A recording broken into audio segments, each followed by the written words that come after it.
What's up? This is Metal Nate, and I'm here with Ryan from Miss May I. Ryan, how are you doing today? Pretty good, dude. Pretty good. Sitting in Massachusetts, like 40 degrees. Yeah, you guys are playing the Worcester Palladium tonight with Bury Tomorrow. How's the tour going for you guys? Because this has been a couple of weeks now, right? Yeah, we're actually in the home stretch. I think we have tonight 3 shows in Canada and 2 more shows in America, and the tour is over. And then you're home for the holidays? No. We end this tour at home. It was our first ever headliner. And in Dayton on the 5th, and then we fly to the UK on the 7th for a 10-day support run underneath Asking Alexandria.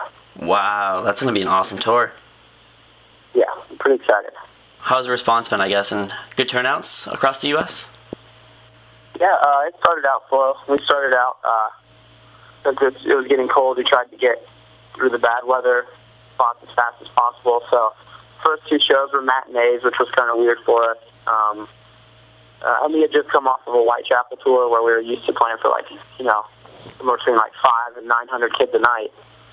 And so then we did our tour, there were 200 or 300 the first few nights, and we were like, maybe things aren't going quite as well as we thought they were. But we were just playing, we were playing some markets that just weren't very good. We played Cleveland to start off in a matinee, and then Detroit as a matinee.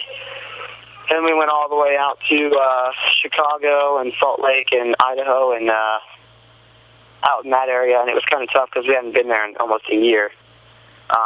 But then as soon as we got to the West Coast, things picked up. I think we sold out 7 or 8 shows, and crowds have all been really, really solid. Our main thing was we wanted it to feel like we wanted to be that headlining band that all the bands under us felt like the tour benefited them, and they actually were able to, further their career by being on tour with us. And towards the end, it looks like things have been pretty good for everybody. So we're pretty happy with it. It's pretty good. You guys seem to have a Christian message in your songs, yet you tour with bands like Carnifex and Whitechapel, which they don't really have Christian lyrics. How does that work for Miss May I? Yeah, for us, we just play our music. We don't really. If somebody in the band is a Christian, then that's fine. I myself am not a Christian, so I don't really have any direction towards that. But we're not the kind of guys that it really matters to us. I mean, the guys who are Christians follow their faith pretty strongly, and that's cool, and everybody's cool with that. And the guys who aren't, just still participate in that. And we don't mind if your band wants to be a Christian band and that's your message, and that's your message. There's not a single thing we would ever say to be negative towards you about that. No, Levi, since he's our lead vocalist, since he's a Christian, a lot of our lyrics come off as being, more of course, as his faith is Christian based, it's going to make a lot of the lyrics seem like they're, Christian lyrics. But in all reality, we're just a metal band. Our message is not to spread the word of God or whatever. Our message is we just want to play metal shows and have kids dive off stage and headbang and have a good time. That's pretty much our entire goal through tour, is to just give kids a chance to have a good time. And then if we're on tour with Christian men, that's fine. That's their deal, and we have no problem with that.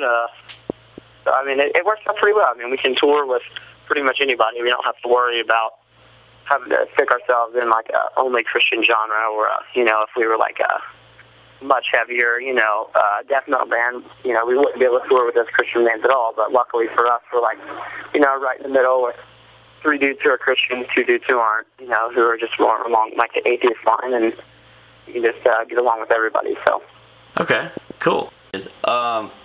So your most recent album, Monument, came out in August of 2010, and from what I've been seeing in several publications, including I believe it was Outburn magazine, you've gotten a lot of positive feedback. How has it been received from fans, do you think?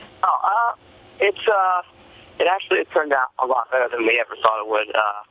We did the new record, and we kind of backtracked on our writing a little bit. We wanted to do the new record. We wanted to write exactly what we wanted to play, and all of us are just big fans of old school metalcore, as like today, Dark Hour, All That Remains, all of that sort of stuff. And we just wanted to write a record like that. We didn't necessarily want to write another record that sounded just like that last one. So what we did is we just went into our practice space, wrote exactly what we wanted, and luckily all of our fans have really taken the new album well. It's sold really well for this week. It's still selling really well. Songs from this album have been equally, if not more popular than the songs from the last album on this tour. So it's been pretty exciting. It's been pretty cool to see how fast the new songs have gained popularity. Awesome. And was there any anxiety for you guys at all before the release? Yeah, everybody hears about the sophomore slump. Like, second album, do well on your first one, and there's all the hype for the second record, and then, you put out the second one, and if it's not exactly what the kids want to hear, you can fall off pretty quick. So we were pretty nervous about it. We had to write it in a pretty small amount of time because of our tour schedule. We had to cram ourselves in the warehouse and do 10-hour days of writing. Yeah, 10 days was what Albert said, right? Or yeah, it was pretty tough. I mean, because we kept to a pretty strict touring schedule last year to keep Apologies of Further Week. Like, we wanted to keep the Apologies of Further Week name out there so that kids would keep buying the record and keep spreading the word about us. Because since we released the record in the middle of our very first tour, we weren't even a known band when the new record came out, so we had to fight really hard to keep those CD sales up and keep spreading the word, so we just stayed on the road as much as possible. And, it came time to release a new record, and, we hadn't had time to write anything, and we had to pretty much cram it out as fast as possible in the warehouse. So rather than doing anything new, we just did the way that we've always wrote everything. We just sat down together at the warehouse and wrote everything live with all the instruments and all the amps just like a show, and pretty much wrote the whole record there. Do you think you're going to take a more gradual approach to writing the next record? Yeah, I think with the way the new record is doing and how we've actually gained a respectable amount of popularity, hopefully the scheduling will allow us, like a month off to just sit and have a relaxed writing session rather than the cram it. I think we're going to write the same way. We've always been the kind of guys who enjoy writing our music together as a band. Not so much somebody writes a guitar part and puts some drums over it with a program and then sends it to somebody else, and then they make their changes to it. We've always just enjoyed writing together. I think that's how the record turned out the way it did. Each guitar player has a completely different set of bands that they enjoy. My singing style is based off of a whole different set of bands that I like than the set of bands that Levi writes to. So I mean, his lyrical inspiration stuff is different than mine. So if we all wrote everything separately, it would just be a mesh of all these random sounds that we all enjoy, and it wouldn't be what the last record was, which was pretty much all of the things that we enjoy put together. So okay. We're hopefully just going to get a month off is our goal. We'd like to have a nice, comfortable month, write the new record instead of that hectic 10-day period. And then what's funny is we had the 10-day period, went out and did the Bamboozle run where we did 4 tour dates with a band and all ships, and then played Bamboozle, and then the day after, or 2 days after, we were in the studio. So it was pretty much like write the song, play some shows, immediately hit the studio. So hopefully it just won't be quite as stressful of a writing process next time. Yeah, I was going to say, that sounds kind of stressful, a very stressful time.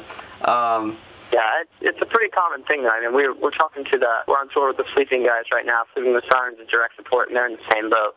They released their first Rise Records album, and they've just been hit as hard as possible and trying to keep their name out there, and they're in the same boat. So I mean, it's a tough thing to deal with, but at the same time, it's cool. I mean, it's one of those things you just suck it up and do what you got to do. Fair enough. How did you get the guest vocalist for Rust? How did you end up working with Bleeding Through on that one? We actually became really good friends with all the guys in Bleeding Through when we went on tour with them. Rise submitted us for a West Coast run with Bleeding Through last year. We were a really, really unknown band. We'd only done one tour. We were out with Impending Doom on our very first support tour ever.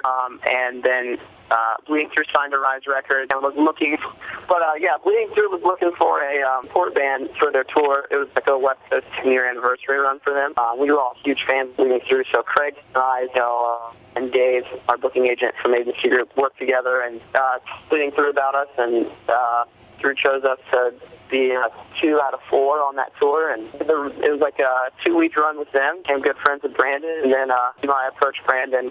We were recording the album, and just him as a friend, if you would want to take part in the CD and do a guest vocal spot, he was down. So we ended up getting like one of the most influential vocalists to us as a band. I mean, Bleeding Through is probably one of the bigger influences on our band there is. So I mean, that was pretty cool.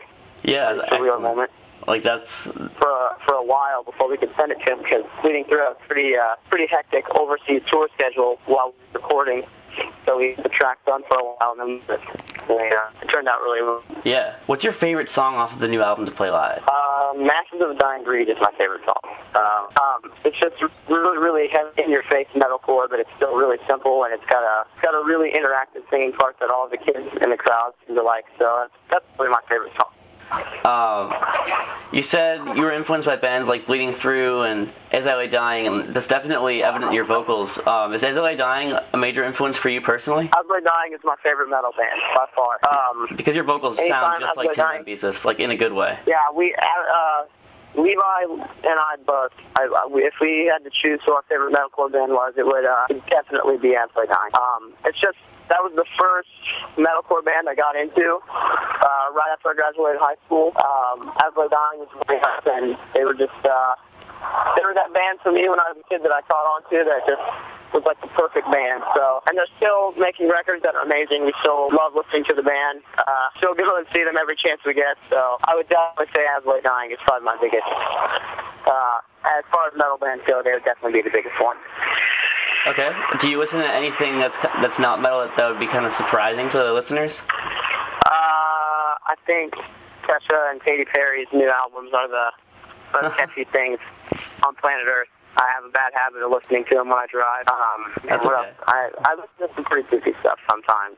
More often than not lately, I've been listening to a lot of softer stuff. We've been doing these metal tours like nonstop for over a year and a half now, and playing metal too at the same time. So it's pretty enjoyable to listen to stuff that's not so metal. And I've been getting into a lot more stuff that involves singing. Just trying to turn into a better singer myself for the next record. And I've been listening to a ton of Theos, and especially that last record they put out. The new Chiodos record is probably my favorite record out right now. Did you guys ever fathom that you would get as big as you have now? And what are your plans for the future? No idea. We honestly thought that we would go on tour, we'd play some shows, and we'd be like a bottom-of-the-list support band here and there, and like maybe get the opportunity to tour with a couple of our favorite bands. But we are the most fortunate dudes to have the fans that we have. It came out of nowhere. We had no idea that any of this was coming. We did the first tour, there were like 15 to 25 kids a night, and now we're here doing a headlining tour a year later, and some nights there are almost 600 kids, and on a bad night there's 250 kids. So it's been a pretty good road for us so far. It definitely shocked. Name 3 bands that you haven't gotten to tour with yet, but you really would die to tour with. As I Lay Dying would rule. I want to tour with Pierce the Veil. I'm a big fan of them, but we're touring with them in January, so I mean that's kind of a cheap answer. Yeah, that's your winter tour. I can't remember what it's called. I just saw the announcement for it. Yeah, the Winterizer tour. I'm a huge Silverstein fan, so the fact that we're touring with them is pretty awesome to me too. We already toured with Prada. When Prada blew up, I was right out of high school too. So I was a huge Prada fan. So when we toured with them, that was pretty cool. But A Day to Remember would be pretty awesome. I mean, that band is mind-blowingly big for the times that we're living in right now. And they're a unique band, and they can play with so many different genres of music. August Burns Red would probably be number 2, though. As I Lay Dying and August Burns Red would be awesome. Cool. Well, I'll look forward to that tour happening then. As far as your upcoming plans, you said you had the Winterizer tour. Is there anything else in the works right now, or tentative? We're actually booked all the way through. We're booked for a long time. It's just with the way tours work, it takes a really long time to be able to announce everything. But Miss May I is actually booked for quite a while, and we've got a really, really great year ahead of us. We're going overseas for the first time, going to a bunch of different countries we've never been to, playing some huge American tours that we're really excited about. It's going to be a good year. Everything should start being announced, like when the first of the year comes, for summer tours and spring tours and stuff like that. So it should be a big year for us. I'm pretty excited about all the stuff that's getting ready to come. Of course, I can't say exactly what, but yeah, it's going to be a pretty good year for us. Well, I was going to ask, hypothetically, could Miss May I, do you think, do any sort of the two, or any of the two, I guess, not really that many, festival tours that do the U.S., so like Warped or Mayhem? We're definitely gunning for the summer festival. There's the two big ones we would love to have a chance to play would be Warped or Mayhem.